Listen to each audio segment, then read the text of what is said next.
Today's show is sponsored by HomeWetBar.com. Dare to be awesome as you build the ultimate bar at your home. Head over to HomeWetBar.com to check out their selection of customizable barware and accessories and save 10% on your order with the coupon code Bourbon. We are also sponsored by Round Table Woodworks and BarrelChips.com. RoundTableWoodworks.com features the finest artisan-crafted whiskey barrel products, and BarrelChips.com brings whiskey smoke to your favorite foods with their authentic whiskey barrel smoking chips.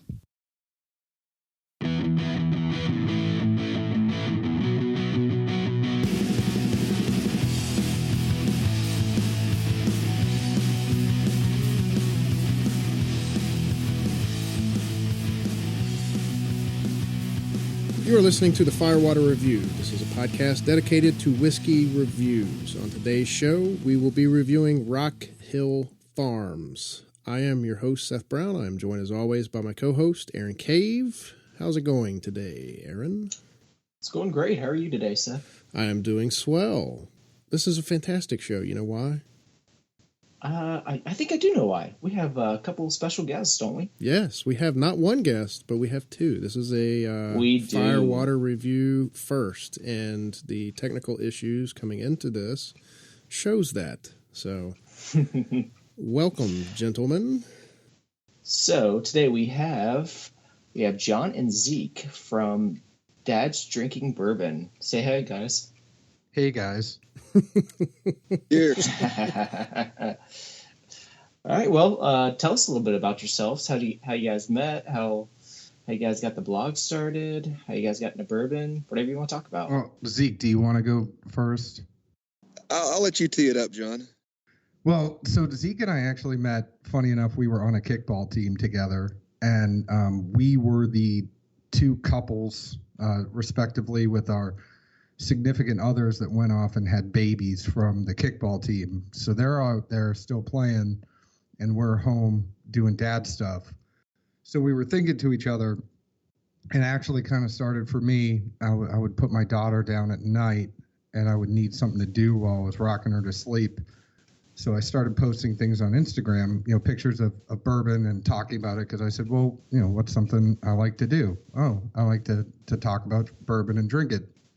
So I started posting that on Instagram, and then Zeke and I decided it would be a good idea to do a whole blog and talk about it. So that's the short version, because Zeke says I ramble, but Zeke can fill in any gaps.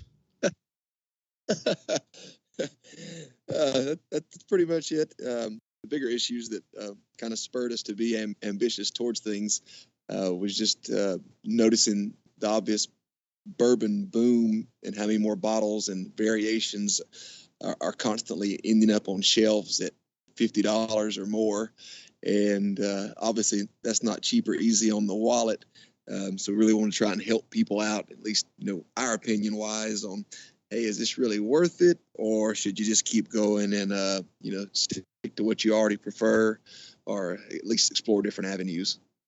And I think another thing, just to jump in on the end of that, is that, for us, things can be very confusing for people out there, especially when you bring up that elephant in the room, the secondary market. So when you have bourbons that are out there and you find them retail, and then you also find them on the secondary market, what's the actual value there? I think, you guys will talk about this. I think both of you are way too smart to have us on here to review, because we basically get down to should you buy it or not. But you guys find stuff. If you listen to your shows, you're finding all those aromas in there, and I swear one of you has probably taken the Aroma Academy. So, but when it comes down to it, we're really trying to help. Dad's Drinking Bourbon is a very simple type thing, and we're kind of, simple guys when it comes down to it, and sometimes we think we're smarter than we are, but it can be very confusing. Should I go out there and buy, a Michter's 10 for $150 on secondary, or should I look to find it for $90 to $110 in retail? And then when I actually go to a retail store and they have that same Michter's 10 up for $500, am I getting ripped off? And that's something we really care about, because with this boom, there's a lot of different stuff out there, and we want to be able to simply help people out. Yeah, sure. No, and I think that, there's a huge value in that sort of it too. I mean, it's like you mentioned, and for the record, I have not done the Aroma Academy. My version of the Aroma Academy is our pantry, the spice rack. I want to sometime do it. Yeah, I do too. I do too, for sure. But no, I think there's a huge value in that. Just giving your personal opinions on it. Is it worth the price? Is it not? Especially with having kids. I mean, because not everyone has a slush fund just for bourbon. So you don't want to spend half of your month's paycheck on buying stuff if you don't have to, if there's other stuff out there. So I think there's a huge value in that. But yeah, so you guys have the blog. Talk a little bit about that and how long you guys have been doing it, and just some examples of some stuff that you guys have reviewed on there. Well, it hasn't really been that long. I think, Zeke, do you have a favorite that we've put up so far? I mean, there's, I tend to focus a lot of times on the crafts more, because I think that with the bourbon boom, you kind of know what a Blanton's tastes like. Essentially, what the BTAC is going to taste like, or the Pappy's going to taste like, or any of those, kind of standard staples, even if they are hard to get. But I tend to kind of gravitate to find new experiences, even if they are good or bad. Especially with the crafts, you're going to find some that taste really, really young, and you're also going to find some that really surprise the heck out of you. So one of the things that I try to make sure that we do is with every big, with every big one we put up there, like George T. Stagg or Weller or Pappy, which is hopefully coming for my birthday. I've always wanted to have a Pappy 15, and Zeke promised it to me. But no pressure, Zeke. No pressure. Yeah, no pressure. Well, he already talked about it on Instagram Live, so that means it's got to happen now. It's been documented. Yeah. So we always try to make sure that, especially supporting the crafts, because they're the ones that are really going to keep things going, moving forward and have those unique experiences. That's something that I kind of gravitate towards, as well as the good stuff, because people want to know about that too. But Zeke, what's your favorite so far? I definitely like that aspect that we have, and also like the we try and do a decent amount of head-to-heads, similar to Blanton's, which is here the version here in the States versus straight from the barrel, or as John mentioned, Stagg Jr. versus the George T. Just to really put things in perspective, and just to be able for most of the layperson to hopefully be able to relate to what it is we're talking about and going over, as opposed to some of these unicorns or just harder to find bottles, so that folks should they see it or have the opportunity to get it, hey, is it really worth me spending this much, or can I just lay my mind to rest and say that hey, I'm good with what I've got, and especially for the money, just keep on walking down the road. Right. And one of the interesting things too is that Zeke and I don't always see eye to eye, and that's one of the beautiful things about it. Just like Seth, you and Aaron don't always see eye to eye, and a lot of time, more times than not, Zeke and I have a different palate. We put William LaRue Weller up against Thomas Handy, and dare I say it, I preferred the Handy over the Weller. Yeah. So. That's one of the unique things about it that really makes it fun too, is that you realize that people have different palates. Some people like wheaters over rye. Some people like those high ryes or those barrel proofs over something that might be a little bit sweeter or calmer on your palate.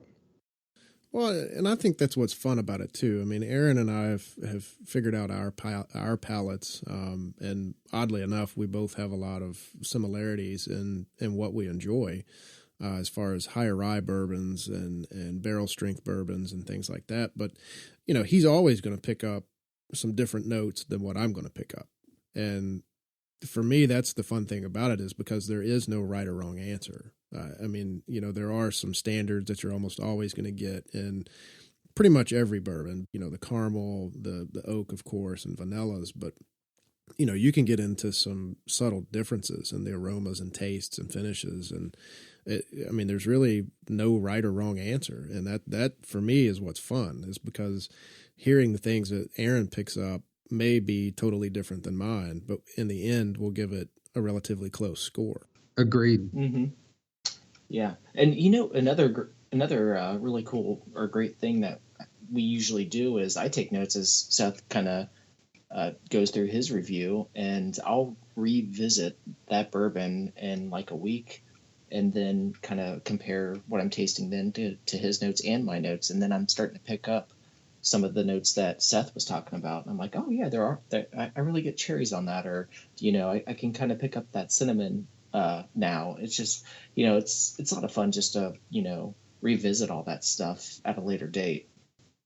Yeah, and Seth just started his journal again, so it's perfect. He had his whiskey journal. He put it away for a few years. So yeah. So I have to know the Blantons. Would you give it an 87? Our rating system's a little bit different. We have the buy it, sip it, pass on it, or hunt it.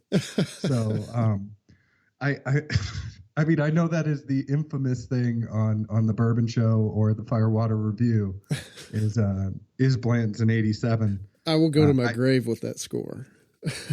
I like it.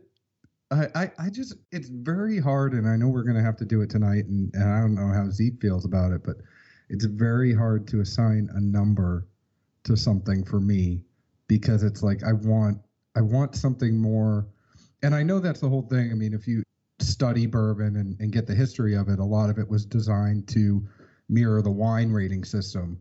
But I'm like, where'd you get 87 from? Not, and this is an attack on you personally, but it's like, give me the numbers. Like, what, was it the finish that was worth 25 points, and then the taste was worth 35 points? Like, where? And that's the one problem with that rating system that I think Zeke and I found, is that I just can't. I need the data. I want to do an Excel spreadsheet on it. I know I'm going to sound really dorky, but I want to run pivot tables. I want to do all sorts of stuff on that and analyze. You lost me at pivot tables. Oh, all that IT stuff is coming out right now. No, I do have an Excel spreadsheet that I have used. I don't use it every time, and I'm looking to see if I actually used one for Blanton's, and I'm not seeing it here. But it tallies, like it goes into the appearance, the aromas, is the wood or the alcohol burn overpowering, are the aromas distinct? Are the flavors distinct? Is the alcohol burn on the palate overwhelming, or is it balanced? Is the finish long or short? What flavors are you picking up on the finish? And then there's an area for notes. So each line item, except for the notes area, has a score associated to it. Some are 3 out of 3, some are 5 out of 5, and some are 10 out of 10. Depending on, once you get into the aromas and the tastes, it's usually a 5 or a 10 scale. But it's just the appearance and the bottle, the less important things that are a 3 out of 3 score. And then at the end, it adds it all up.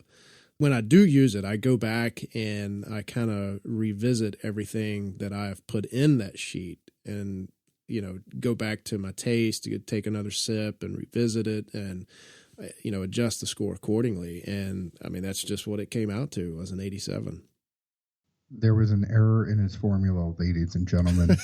That's why he does not have the spreadsheet. I double checked my numbers that night. I do remember that. And I don't know if I printed it out or what, but anyway, it lives somewhere. I need to try to find it though. I don't knock you for that, because I think that's a great topic for a show, and we'll probably steal it for a blog sometime. But going through mash bill number 2, and I wouldn't rank. I love Blanton's. Don't get me wrong. It was started by one of my favorite people that was ever in bourbon, in Elmer T. Lee. But and I know I'm tipping my hat before we even start this, but I like Elmer and Rock Hill over Blanton's. And then and I love all of Mash Bill number 2. I'd probably put Ancient Age last or next, and then Hancock's last. Yeah. But I would love to do Mash Bill number 2 side by side and actually give it a proper face off. Well, and I don't know if you guys follow Casey Mabe, the traveling fisherman, on Instagram, but he did a side-by-side of 2 different Blanton's bottles, one that had been open for a while and one that was freshly opened. And he said there was a huge difference between the two. And in fairness to myself, albeit biased, my bottle had been open for quite a while. And when he did his, the one that had been open for a while did score lower. But then, too, I was taking into account Blanton's Gold and Blanton's Straight from the Barrel. Because for me, those two are exponentially higher than what just regular Blanton's is. So, to give Blanton's Gold and Straight from the Barrel, something like a 90 or a 93 or something like that, it kind of puts it in perspective, at least for me anyway, in where just regular single barrel Blanton's fits into that spectrum. And before anybody else answers, shout out to Traveling Fisherman and Bellmead Bourbon straight out of Nashville, Tennessee. There you go. But I think that's a fair point. Zeke, I think you have a lot to say about that too, because for you did a side-by-side Blanton's with Straight from the Barrel. What did you think about that? Straight from the Barrel leaps and bounds, just totally blows it away in my mind. I would almost think if it was totally blind, then you didn't see the bottles or know it was the same original strand. I'm not sure how much you could really pin them down as having started out the same way. But with that, I am a much bigger, higher proof fan, and I like things neat, and I want the full expression out of it. And to be able to, try and fight and sort through it and find what tastes are there, as opposed to, obviously I'm sure there's plenty that prefer it much more refined and smoother and elegant, and just, easy to throw back. Zeke sounds very familiar to me. Have you read the Bourbon Zeppelin by any chance? I have not, no.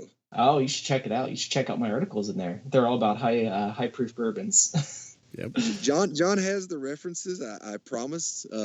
I've been preoccupied for the past month or so with a side project, but I have a very good to-do list to get caught up on. It's coming soon. Well, Zeke, you need to read it. With you, brother. Your partner, your partner in Dad's Drinking Bourbon is going to write for that, so you should probably check it out. Oh yeah, but no, Zeke, I'm with you 100%. I'm a high proof man. I love it. Just really high proof. I love all the flavors you get from it. Non-chill filtered. That's where I'm at too. And Blanton Straight from the Barrel is probably my favorite bourbon. I mean, it's phenomenal. I think it should be in the antique collection. I don't know why it's not, but I'm kind of glad it's not because I can actually get it. So exactly. And actually, quick question: if it's too time consuming, we can totally cover it later. Difference in, I guess, the non-chill filtered versus the opposite. I keep seeing some random OWAs that are touting, I guess, the opposite of whatever the normal is. And I asked John what the difference really was, and he said he wasn't too sure either. You didn't ask me. What do you mean what do you mean difference between the regular OWAs, like a barrel selection? Yeah, I've seen some store picks that tout as being either, I guess, chill filtered or non-chill filtered. I'm not sure what it normally is, but they tout that this is the opposite, and just a day and night difference in taste, which I at least find hard to believe is that much difference. Okay, so the chill when it's chill filtered, they bring it down to pretty much like 0 and pass it through a filter, and it takes out a lot of like the fatty amino acids that give a lot of the bourbon its flavor. so it cuts a ton of flavor when it's chill filtered. So like your Elijah Craig barrel proof or your straight from the barrel Blanton's that are non-chill filtered, I mean, you can just tell how much more flavor they have. And I've done a regular Elijah Craig next to an Elijah Craig barrel pick that was non-chill filtered, and it's night and day. I mean, it's more viscous, thicker. It's there's a huge difference. Zeke, I just told you I didn't know because I wanted you to Google it and learn something. So the Old Weller antiques. I think the regular 107, that you can not necessarily find on shelves, but that you can buy just retail non-barrel picks. That's chill filtered.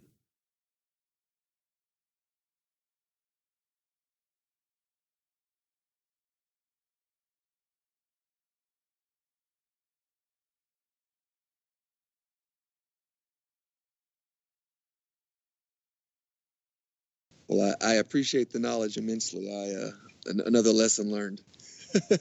So I would have to think the ones that cost a little more are probably the ones that are non-chill filtered.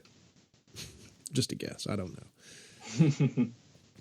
All right. So we're going to be drinking Rock Hill Farms. Mr. Cave, what can you fill us in about this? Yeah, that's me. I totally forgot. That's all right. So we're having good conversation. Yes, we are. Rock Hill Farms. Yeah. So we've already talked about it. It's mash bill number 2, produced by Buffalo Trace, which Sazerac owns. So mash bill number 2, everyone knows the other big boys that are in mash bill number 2. You got Blanton's, you got Elmer T. Lee, Hancock's Presidential Reserve, Ancient Age. I've heard it rumored that maybe the Bowman's is mash bill number 2. I'm not sure if that's it or not, but it's been rumored. So yeah, there's a lot of good products coming out of mash bill number 2. Rock Hill is 100 proof. So you look at your Elmer T. Lee, which is 90. Then you get your Blanton's, which is a little bit higher, 93, and then your Rock Hill kind of hits the top at 100 proof. Said to be aged 8 to 10 years. That's no one really knows. There's no age statement on it, and it is a single barrel, just like Elmer T. Lee and Blanton's. And they don't reference which rick houses it comes out of, so no one really knows. Well, people at Buffalo Trace know, but I'm sure there's not many people that know that. Us small folk don't know. Yeah, us small folk don't know. But it's rumored to be, from what I hear, it's named after a stretch of land that's along the Kentucky River. I don't know if you guys know anything about that or not, but I do. It was actually. Oh, sorry. Go, Seth. No. If you know it, go for it. I was actually going to give it as a trivia question if Aaron didn't bring it up. Well, the interesting thing I was just going to bring up on this is depending on where you go get your knowledge, some of this says that it was named after the home of Albert Blanton, which isn't necessarily true. But they just say it's a stretch of, if you go to Buffalo Trace, they say it's just a stretch along, the farmlands and all that are along the Kentucky River. And I think it's just adjacent to the property owned by Buffalo Trace. Mm-hmm. So does anyone know what year this was released? 1990. Yes, it was released in 1990, and it amazes me how little information there is about Rock Hill Farms compared to Blanton's and Elmer T. Lee. This has been out for 27 years, and it's hard to find, and no one really knows much about it besides it's mash bill number 2, 100 proof, and single barrel. Yeah, and the bottle itself hasn't really changed that much either. I mean, they used to have a little kind of necklace around the neck of it for a while, but that went away. Mm-hmm. It is my favorite looking. I think it's one of my favorite looking bottles out of all the bottles Oh, that it's are out there. Maybe it's because the horse is on it. Oh yeah, it's beautiful. The big It's glass a beautiful cork. bottle. I love that glass cork. It's like Looks like a almost decanter. Like a doorknob. Yeah. Doorknob or a decanter. Yep. And it's one of the tightest corks that I have in any of my bottles. I'll say that too. Especially we were drinking Jefferson's last night, and those corks almost seem like they're going to fall out sometimes. Well, I actually had a sorry to keep talking, guys, but I actually had a cork emergency over the weekend. I was opening an E.H. Taylor barrel proof, and the cork broke. So, quick thinking, I finished off a bottle of E.H. Taylor small batch and put the cork in the barrel proof. There you go. Reuse and repurpose. It now looks like an Irish bottle because it has the orange, the green, and the white. Irish E.H. Taylor. Yes. St. Patrick's Day edition. But that is about all I have on Rock Hill Farms, unless anyone else has any other information they'd like to give out. It usually runs, I think, between 70 and 80 down here for me now. What about you guys? So I haven't seen any in Nashville since 2015. And in 2015, it was $60 a bottle. I actually saw one today in a store, but it is a notoriously gougy store that has it for $150. Oh, wow. Yeah, no sightings on my end. I did have a friend in Texas pick up some 2 weekends ago, and he said he got them for $79.99. And the way he phrased it, it sounded like that was a little bit of a gouge, but not too bad. Yeah. Yeah, I mean, unfortunately, I think it's fair. There's a store that has had two sitting on the shelf that, as far as I know, they're still sitting there, but they're at 80. And one of the first times that I went in that store, they had those same two bottles on the shelf, and I think they were 65, and Blanton's was 60. And now Blanton's is, I think, 70 there, and the Rock Hill Farms is 80. So, yeah, I think I paid 60 for the one that I have, but I've had it for a little bit. Well, all right. If that's all everybody has, we'll take a quick break. We'll jot down some notes, and when we come back, we will review Rock Hill Farms.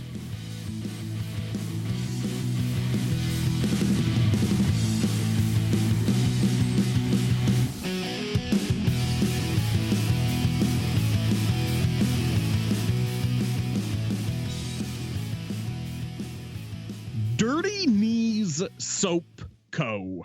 That's dirtykneessoap.com. Dirty Knees Soap Co. You know, my wife came across them in Whole Foods, just on the shelf. Really? Yeah. She was walking down the aisle, and she had heard me mention that they were a new sponsor of the network. And she said, you know what? I got to pick this up.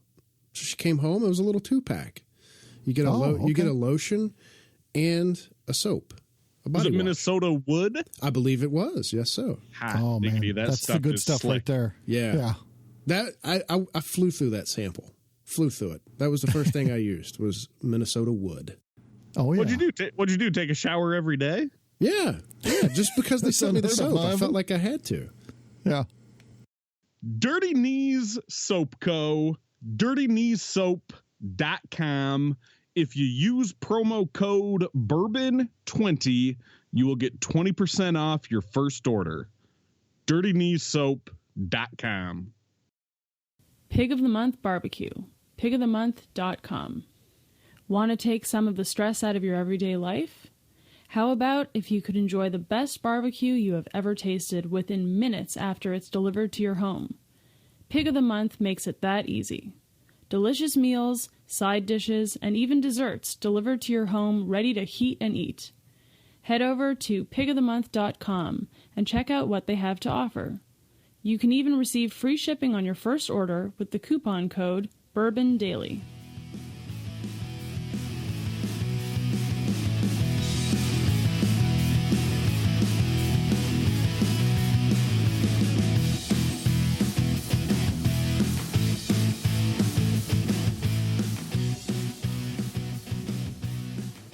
All right, welcome back, everyone. In the break, we have been sipping on a little bit of Rock Hill Farms, and the way we like to do it, when we come back, Aaron will kick it off, and then I believe John agreed to go next, and then Zeke, and then I will bring up the rear per usual. So I will hand it over to you, Aaron. All right. Well, thank you, Seth. So on the nose, right off the bat, I get a ton of maple and a lot of honey, light hints of vanilla, and I get some kind of dark fruit notes, a little bit of cherry, maybe some figs. It's got a nice little cinnamon spice. Definitely a little bit of, you can pick up that high rye mash bill on there. It's a little rye there. A little bit of leather, some oak, and right at the tail end, I just get this little hint of toasted marshmallow. But on the palate, it's super just creamy. It's not very thick, but it's got a good mouthfeel to it. It's got a lot of sweet caramel up front, honey, a little bit of brown sugar, and then it comes in with some kind of fruity notes. I get a little bit of apples and pears kind of floating around in there. And after all that kind of fades away, then the cinnamon and the rye just really kicks in, a little bit of black pepper, and then that kind of tapers off, and then you're left with almost like I don't want to say a dry oak, but it's oaky at the end, but then it just really kind of dries out. It's really well rounded and really well balanced.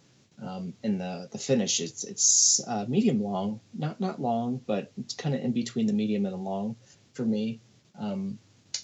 Caramel, a little bit of vanilla. Get that dry oak again, and that peppery rye. It's for me, it's just a well balanced bourbon. I've always loved this bourbon. I've always thought it was spot on. For me, I'm giving it a 91. Nice, very nice. Making my 87 Blanton look even worse. I've always liked this a little bit more in Blanton's, so that's just me. Yeah. No, I agree, and I when I read about it, I think there's not everybody will agree with it, of course, but there are that is what I tend to read, that people prefer it over the Blantons, just the regular single barrel Blantons. I think of this as Blanton's older brother, maybe a little bit older, a little bit more higher proof.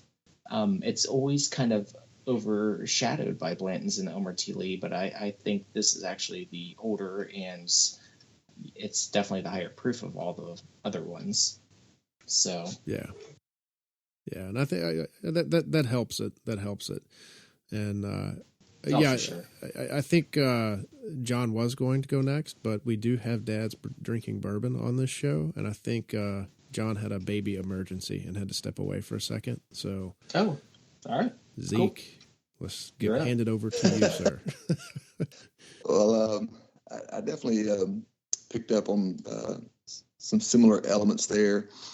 To me, as far as the nose, it was actually pretty exciting for me. I'm the random rogue person, I think, that isn't necessarily too big of a fan of Blanton's or really Elmer T. Lee. It is what it is. I'll take the criticism from anyone. Just not my cup of tea. Any rate, nose was very good. Obviously, being the 100 proof, a little more than a Blanton's or an Elmer, kind of in line with what I expected as far as just more stronger, pronounced smell, and hints of more flavors really coming out from it not being as proofed down and kind of milded, I guess would be how I'd say it. On the first hit, as far as the taste coming through the mouth, do get just an initial little tingle of it being 100 proof. I always like and respond to that, especially if it's just not really like an astringent heat, but you just know it's a good quality product, and you're drinking something, I guess is how I always think of it. I don't want anything so mild that I have to question if it's been mixed with something, or is there an alcohol in this? Yeah. As far as taste, I do get some mild hints of something, I guess, somewhat Swedish. didn't get a whole lot of fruit out of it. The main thing that stands out to me is the oak that was mentioned, and at times almost seems somewhat earthy. Which I think's why just that whole mash bill isn't my cup of tea. As soon as that earth taste hits me, I literally just like, there it is. I knew it was coming, and that's just not what that doesn't excite me. Toward the back end, I did definitely pick up when you mentioned toasted marshmallow. I kind of lit up on that one, Aaron, as I did pick that up a couple of times and then question myself, like, is this really a toasted marshmallow I'm tasting? It is crazy. Or is it I've had that a couple of times where I'm like, toasted marshmallow? What? Yeah, it's nuts. It was 3/4 to the back of the tongue, and honestly, when it hit, I was like, I don't know any other way to describe it, but that's what it is. Mm-hmm. I wish that lingered longer than that oak, and just kind of, I guess to me, there's almost two sides of oak. There's the older oak, which just has an earthy feel to it, and then sometimes for whatever reason, I feel like it's fresh and vibrant. And just kind of charges you when you're enjoying it. And to me, this would be the former of the two, as far as just more earthy and that's, I don't know. I don't have the words to describe it, but that's where it leaves me in the as far as an aftertaste. Just that residual, not long at all, but that's the final memory. Is that just kind of somewhat old and older, like, I don't know, I feel like you're walking in a damp, darkish forest kind of feeling, and just that smell and taste that lingers around, which, like I said, not necessarily my cup of tea. I guess my rating would be if Blanton's was an 87, I'll go 88. Fair enough. Like it. I was kind of hoping you would go 87. What the heck were you just talking about? Being in a forest? I like the visuals. Man. I'm a very visual person. I was digging it. I had my eyes closed the whole thing. He's like, I'm in the forest and I don't know where I'm going. And I'm feeling the trees. Aaron was there with you. Yeah, I was there with you. Aaron, you sure not from Georgia? Because that's some weird Georgia stuff. It's called olfactory senses, John. Olfactory. It's what you link all your memories to. He's like, I was down with my pappy and we were sitting on the porch and he was telling me about this forest. And then we were whittling wood. It was great. And that's what it makes me think of. Yeah. All right, John. Well, welcome back. Thank you. For me, I got a lot of spice and fruit on the nose. Definitely, could taste that there was, or taste in my nose, but I could smell in my nose that there were a lot of spice there. And the funny thing about this one to me is when you taste it, you don't taste all that spice. I mean, there's a hint of spice for me, but the biggest stuff I get from this is the chocolate, the tobacco, and the caramel. And you would think with the highest proof bourbon in mash bill number 2, you would expect to get a little more heat from this one, and any of the tingly feeling and that nice sensation for me is really only in my mouth. It does not travel. When you get those higher proof bourbons, you get that real kick in your chest, and I didn't get that with this one. My mouth tingled a little bit, but I got a lot of chocolate, tobacco, spice, and caramel. That spice really gave way to me, and the finish was very oaky and caramelly to me. But it was a nice finish. I very much enjoyed it. And don't let the calm voice confuse you. This is absolutely one of my favorite bourbons that's out there. In mash bill number 2, like I said, big fan of mash bill number 2. Love the Elmer and love the Rock Hill. Love Blanton's, but I love the other 2 more. And the thing that was amazing about this to me is my glass had legs for days. Oh yeah. And this one really shows you that it's in there. and it shows you that it has that kind of creamy texture. It's not something that is, I think when you don't get enough legs in your glass, you kind of think like, what's up with this? Is it not as good as the other stuff that actually, lets your glass know it was there after it left? And I really enjoy everything about this, from the bottle, the presentation. We all know that 80% of bourbon is marketing, right? And 20% is taste, or is it the other way around? But everything about this bourbon is one of my favorites.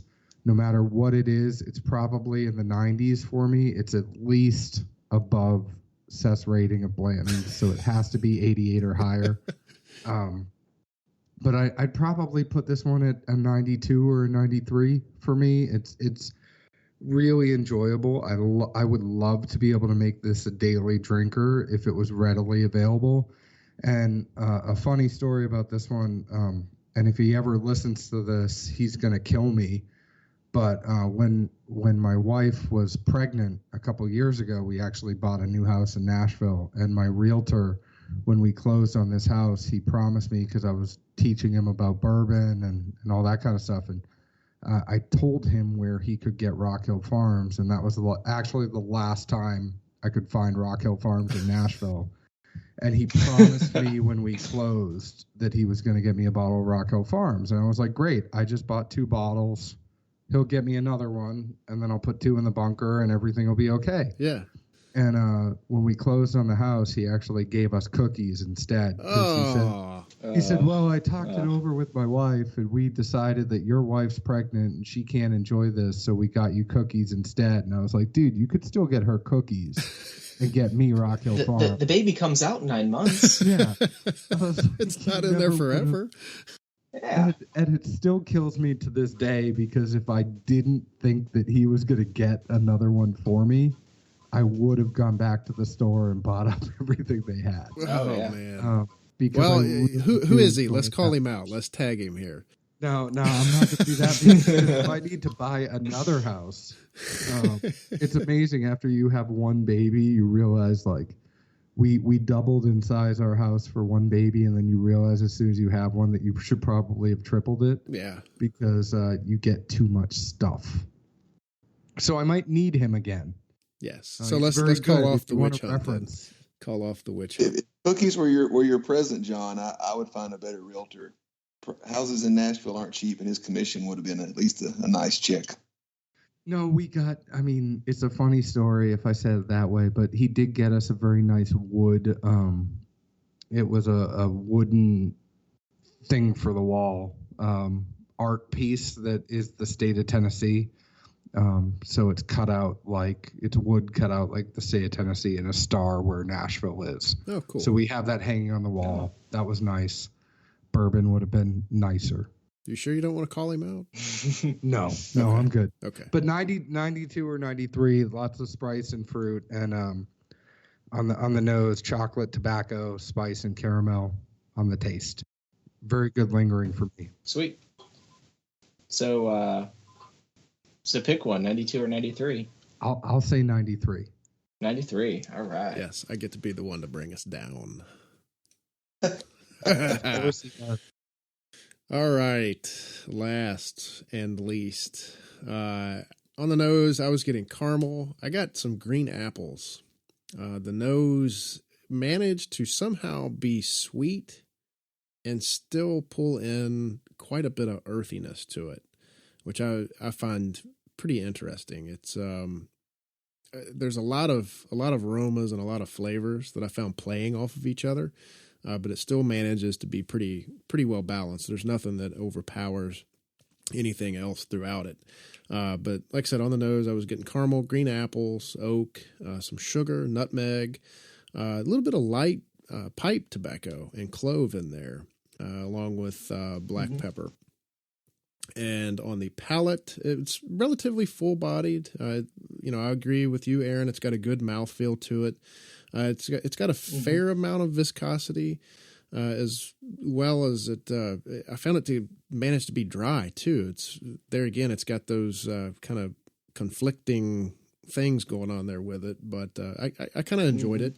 I was really getting that dryness after a good chew of it, though. It if you don't chew it, it managed to keep that oiliness going there for a little bit. But it really hits all the areas in the front part of my mouth, all the way from about the midsection of my tongue, all the way up to the forward part of my cheeks and my gums, and it never really hit the back part. Which, I mean, was fine. I kind of found it interesting, though. It was kind of like this division line there, kind of in the middle of my mouth for whatever reason. But it has a fair amount of black pepper and cinnamon on the palate, along with some vanilla that helped balance it out. And towards the very end of that taste, I was getting some tobacco notes, which kind of takes me into a medium to long finish. Where it started off being a little spicy with those tobacco notes, and it transitioned into the black pepper and cinnamon that I was getting there on the nose and the flavor, and that gives way to some of the caramel and the sugar towards the very end, and then it dries out there again at the very end of it, and there at the tail end I was getting some orange peel on it, so it's an interesting pour. At least it was for me anyway. Like I said, it had a lot of conflicting flavors and aromas going on, but it still managed to be pretty balanced throughout. Like I said, nothing really overpowered anything. And like I said, I'm the guy that's bringing this down. I'm giving it an 89. That's not too bad. No. Like I said, you gotta leave room for the Blanton's Golds and the Blanton Straight from Barrels, and those are the 91s and 92s and 93s for me. Yep. So I think my second Bourbon Zeppelin was, I think, a Straight from the Barrel, maybe. I can't remember, but I think I did a Straight from the Barrel, and I think I rated that about 95. It was probably one of the best pours I've ever had. Yeah. And I'd probably rate a gold probably around a 92 or 93. And I gave this a 91. So, I mean, I think that's probably pretty fair. But you got to think, these are single barrel bourbons. So all of our bourbons that we're drinking tonight are different. Yeah. They're all different. They're not the same from the same barrels. So, even both you guys living in Tennessee, I doubt they're from the same barrel. So I really wish they wrote that stuff on the. Well, the Zeke and I are from the same barrel because I gave him some. Oh, okay. Well, never mind. Yours is from the same barrel, but his taste is awful. So. No, I will say, not to cut you off, Aaron, but I mean, I think this would be amazing to see straight out of the barrel. As much as I'm not a big fan of Blanton's and Elmer and the mash bill, the Blanton Straight from the Barrel I thought was really solid. So at least in my mind, based on that, I'm thinking whenever they cut this, that's where these flavors that we keep getting hints of but don't have enough strong expression, that's what we're all losing. Yeah. Yeah. So, but with that said, all being different barrels pretty much, I mean, it still landed us at a 90.25. So that's a pretty solid pour there. Even at, 60, 70, $80. I probably wouldn't pay $80 for a bottle of this. But, 60 is what I paid for it. And I pay 60 all day. I mean, it's solid pour, and I love it. So, I don't know if it would be an everyday drinker, just because $60 for an everyday drinker is a lot, but it's still solid. Yeah, and just like everything else, I think the price is creeping up just because it is so hard to find, and the demand is getting higher for that sort of thing. And I mean, even in some areas, Blanton's is becoming hard to find. And I mean, this bottle of Rock Hill Farms that I happen to have, I just happened to walk into one of my stores, and I was like, I'm going to see if he has any of it. And he asked me if I was looking for anything, and I mentioned it. And sure enough, he had 2 in the back. And I just happened to hit him on the right day, and he had it. So, and I've had that bottle ever since. Probably should have picked up the second one at $50, $60, but didn't know that then. And that's the funny thing. I don't want Aaron to think I'm awful after saying that. I mean, that I have that much disposable income that I can have a $60 daily drinker, because I absolutely can't. But it's one of those things, though, where I wish it was one of those things that I could have every day. But I completely agree with you, and you'd be surprised to hear me say this, kind of taking the spin that Zeke and I typically have on this. I would not necessarily think, I mean, if this keeps creeping up the way it is, I would move it from a buy it to a sip it.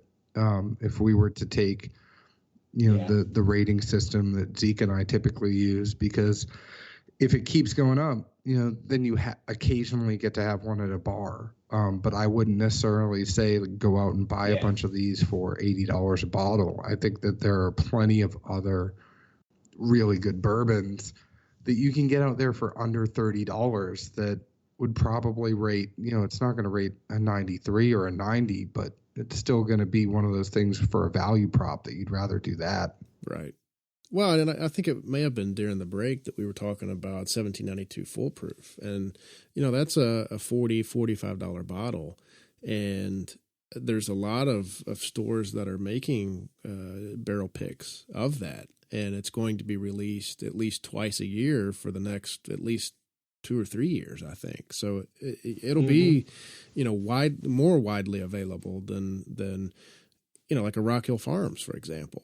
And at half the price, and you're still getting 25 extra proof off of it. And it's usually sitting around 9 years still. So it's, same proof, higher proof, same age. And actually 1792, I believe, is a little bit higher rye mash bill too. So this one's only 15%. I don't know if you mentioned that earlier, but there's not a lot of rye in this one. Yeah. And most distillers, for their high rye, that's usually what it is around 12 to 15. Besides, like the Four Roses and some of the Old Scout from MGP that are sitting around 30. Old Granddad. Percent rye, and Old Granddad.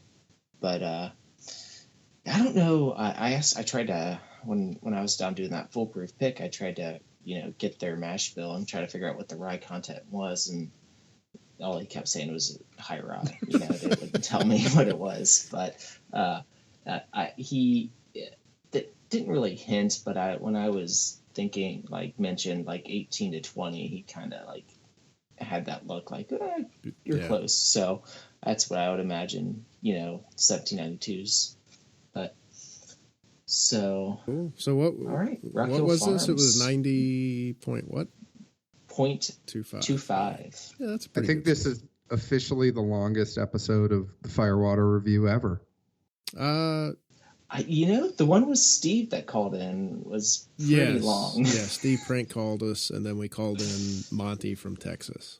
He's a good guy. He always our Sunday night Instagram live chat. So nice. Shout out to Monty. What's up, Monty? Yeah, what time do you do those? So we always say it's when we put the kids to bed. So unlike what we did tonight, we normally start about 9:30 Central, 9:30 Central, which is later for you guys. Yeah, I'll have to look for those then. And let's just start the plugs right now. Now that we're talking about this, so let's do it. Where can people find you, and when can they find you doing said Instagram Live? Zeke, tell the people. Tell the people what you need to hear. Ideally, for the foreseeable future, Sunday nights seem to work the best as far as work and family schedule balance, and not hindering our significant others too much. So at least going forward, we'll try and reach out to the masses at least once a week on a Sunday evening for maybe an hour if we're lucky. Wait, is this church? But we are on, so it's at Dad's Drinking Bourbon at Instagram. And then my personal Instagram is at @suburban_dad. So we officially try to shoot an Instagram live chat on Sunday nights, but I might do them during the week. And then also make sure you go to dadsdrinkingbourbon.com. We're there. We're on Twitter. We're on Facebook. But most of the times, if you find us on Instagram or the website, you will make sure you have all of the information you need. And what were you saying, Aaron? Was this church? Oh, yeah. And it's reaching out to the masses. Pastor Zeke was preaching. Yeah, he was. Laying down the law. Sorry, I botched the plug. I didn't. He was I going into a long diatribe about putting the kids down and all that kind of stuff. Raise them up. Yep. Raise them Aaron, up. what about you? Well, you can find me at Bourbon Cave on Instagram and Twitter. I also write for the Bourbon Zeppelin. I write columns on single barrel high proof bourbons. And also I write for the Sons of Winston Churchill. So you can always check out my articles on there as well. Seth? Cool. I am Seth P. Brown on the Instagrams and the Twitters. You can find me on The Bourbon Show. You can find all of our shows on the ABV Network. You can find those at abvnetwork.com. Every single episode of every single show you can find right there. You can also find our shows in iTunes, Google Play, and Stitcher. We appreciate reviews and subscribe to our shows. That helps us greatly. Feedback. We love your feedback. Type in there. Let us know what you like, and even let us know what you want us to review. We'd love to hear from you. I also write for the Sons of Winston Churchill, so you can find that on Instagram. Follow them at Sons of Winston Churchill. And that's it. Guys, thanks for coming on. We appreciate it. It's been a fun episode. Yeah, it's been great. Thank you very, very much for having us. Many thanks, and look forward to future visits. Absolutely. Yes. Check out Dad's Drinking Bourbon. Until next time, cheers. Later.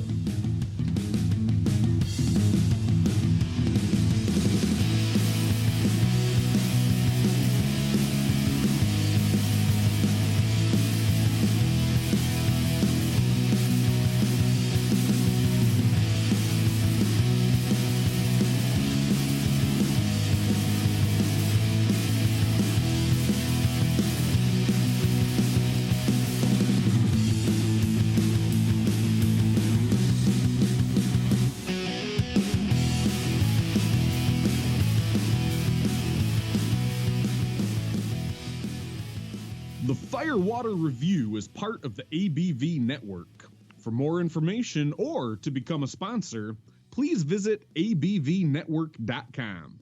Thanks for listening, and cheers. This episode brought to you by WhiskeyThreads.com. That's WhiskeyThreads.com. Whiskey Threads is modern whiskey gear for those who know whiskey. Just a quick reminder to drink responsibly.